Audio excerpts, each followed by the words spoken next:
নাহমাদুহু ওয়া নুসাল্লি আলা রাসূলিহিল কারীম আম্মা বা'দ। সম্মানিত ভিউয়ার্স, আসসালামু আলাইকুম ওয়া রাহমাতুল্লাহি ওয়া বারাকাতুহু। আমার কাছে মনে হয় যেন কয়েকদিন আগে আমরা বললাম যে রমজান মাস কখন আসবে, রহমত, মাগফিরাত, নাজাতের মাস কখন আসবে। দেখতে দেখতে শেষ হয়ে গেল। রহমত শেষ, মাগফিরাত শেষ, নাজাতের শেষ দিকে। রাসূল করিম সাল্লাল্লাহু আলাইহি ওয়াসাল্লাম একটা হাদিস আছে। যে হাদিসটা হচ্ছে জিবরাইল আলাইহিস সালাম আল্লাহ তাআলার পক্ষ থেকে রাসূল করিম সাল্লাল্লাহু আলাইহি ওয়াসাল্লামের কাছে আসছে।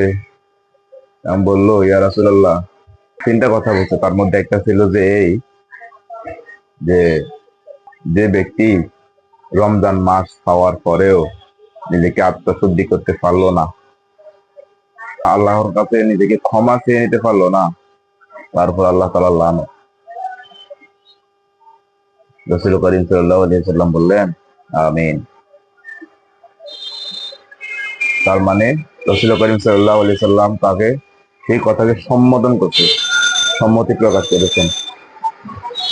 তোমার প্রশ্ন হচ্ছে আমাদের যে রমজান মাসটা শেষ হয়ে গেল, আমরা কি ক্ষমা চেয়ে নিতে পারলাম কিনা?